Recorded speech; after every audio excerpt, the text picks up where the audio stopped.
Hey, hi. Okay. I am going to talk to you guys about theme, and I'm actually going to make a diagram on my table that you're not going to be able to read until I hold it up and show you, but which I will, and by it I mean my phone, but I will talk you through it as I'm making it.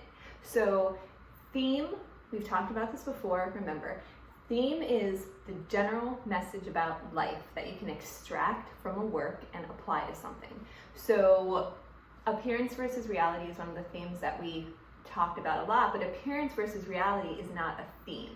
If you made a statement about appearance versus reality, like a lesson or a moral, like when you think about fables, you know, like the talking animals and stuff like that, slow and steady wins the race, like that's a moral or a theme. So it's the lesson.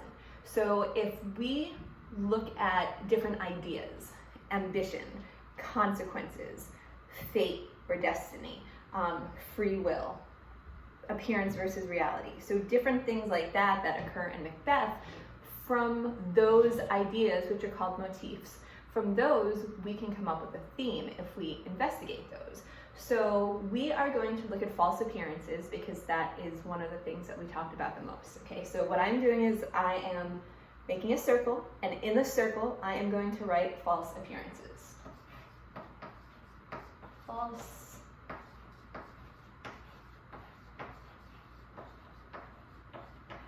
appearances, and then the circle.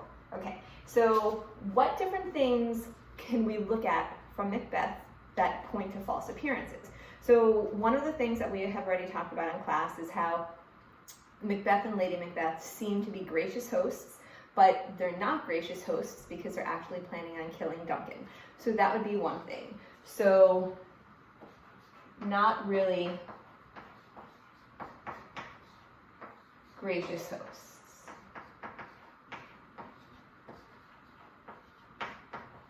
Okay, so another thing we could look at is the way that Macbeth seems like he's loyal to Duncan. When he goes to Duncan's house, before Duncan comes to his house, he seems like he's loyal, but the whole entire time he's sitting there thinking these really ambitious thoughts, and it's when he finds out that Malcolm was named the Prince of Cumberland, and he's like, oh my gosh, now I have to get rid of this guy. So we have Macbeth pretending to be loyal.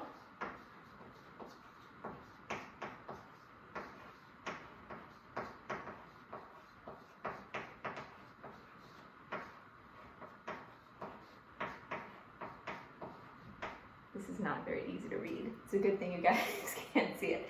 Okay, then we have the way that the witches seem to be honest, at least to Macbeth, and I mean, they seem pretty honest to the audience, except for that little weird Hecate scene, but they seem honest. So they're leading Macbeth and they're giving him these prophecies, but they have some sort of spin on them. The prophecies near the end, some sort of spin on them so that there are those loopholes so that they come true in a way that it didn't seem like they would be able to come true. So we have the witches. I'm actually going to write witches prophecies. Okay, and then I also wrote about Malcolm and Donalbain. So again, not to the audience, because throughout the whole entire thing, we've got this dramatic irony where we know something that the characters don't know. But we have Malcolm and Donalbain, and the way that the people who are at the castle when Malcolm and Donalbain disappear after Macbeth or Duncan gets killed, they think that they disappeared because they were responsible for the murder. We know that that's not the real reason that they disappeared, but that is another appearance versus reality or false appearances. So we have, we'll just put Duncan's kids.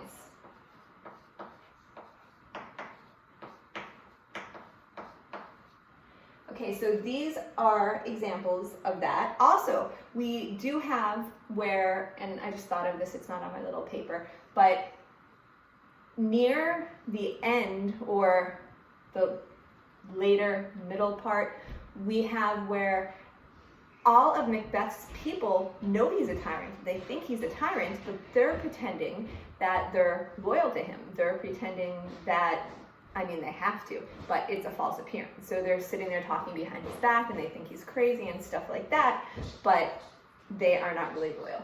So that would be Macbeth's subjects.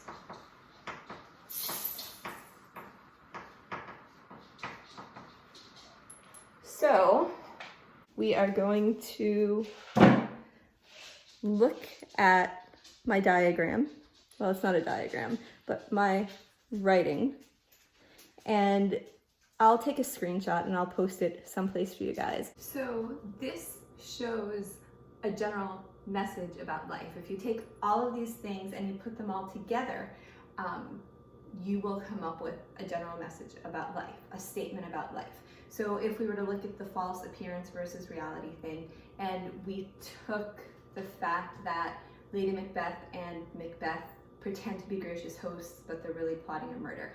And Macbeth pretends to be loyal to Duncan, but he's really super ambitious and he wants to kill him. And then we look at the fact that the witches are pretending to lead Macbeth in an infallible direction, in the right direction, giving him these prophecies that aren't really true. And just everything, all of these things that we just talked about, if we look at them, we can come up with a statement. And that statement could be something like, appearances are not what they seem. Reality is not always as it's perceived to be. Something like that, that you have to consider that, or people have to consider that what they see is not the real situation. So that would be the theme, the general message about life.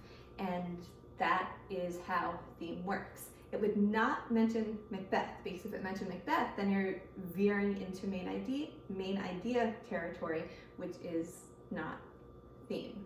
Main idea is story specific, theme is general. And I am done.